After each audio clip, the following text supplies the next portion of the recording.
ব্যবধান মাত্র ৩ ঘন্টা। ঘড়ির কাঁটার হিসেবে এই ব্যবধান খুবই সামান্য হলেও বাস্তবে দেখা যায় প্রতি বছর সৌদি আরবে ঈদ একদিন আগে পালিত হয় আর বাংলাদেশে হয় একদিন পরে। কিন্তু কেন? এর ব্যাখ্যা লুকিয়ে আছে চাঁদের অবস্থান, পৃথিবীর ঘূর্ণন আর ভৌগোলিক বাস্তবতায়।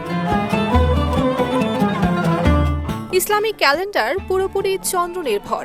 নতুন মাস শুরু হয় চাঁদ দেখার মাধ্যমে। জ্যোতির্বিজ্ঞানের হিসেবে নতুন চাঁদের জন্ম মুহূর্ত সারা পৃথিবীর জন্য এক হলেও সেই মুহূর্তে চাঁদ খালি চোখে দেখা যায় না।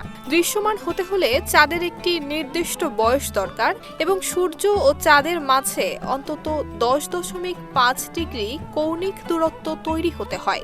এমন অবস্থায় পৌঁছাতে চাঁদের সময় লাগে প্রায় 17 থেকে 24 ঘন্টা।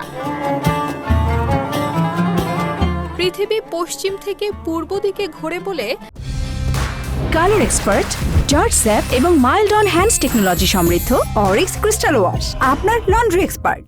সূর্য অস্ত যাওয়ার পর নতুন চাঁদ প্রথমে পশ্চিম আকাশে দেখা দেওয়ার সুযোগ পায়। সৌদি আরব বাংলাদেশের পশ্চিমে অবস্থিত, ফলে অনেক সময় সৌদিতে সূর্যাস্তের সময় চাঁদের বয়স এবং অবস্থান দৃশ্যমানতার শর্ত পূরণ করে। কিন্তু একই দিনে বাংলাদেশের সূর্যাস্তের সময় চাঁদ হয় খুব নিচুতে থাকে, নয়তো প্রয়োজনীয় কোণে পৌঁছায় না। তখন বাংলাদেশকে অপেক্ষা করতে হয় পরবর্তী সূর্যাস্ত পর্যন্ত। এখানেই 3 ঘন্টার সময় পার্থক্য একদিনের ক্যালেন্ডার ব্যবধানে রূপ নেয়। একটি চাঁদ থেকে আরেকটি নতুন চাঁদ পর্যন্ত সময় গড়ে 29.5 দিন, যাকে সিনোডিক মাসও বলা হয়। নাসার তথ্য অনুযায়ী এই সময় 29 দিন 12 ঘন্টা 44 মিনিট। এ কারণে চন্দ্রবর্ষ সৌরবর্ষের চেয়ে প্রায় 11 দিন ছোট হয় এবং ঈদ প্রতি বছর 10 থেকে 11 দিন করে এগিয়ে আসে।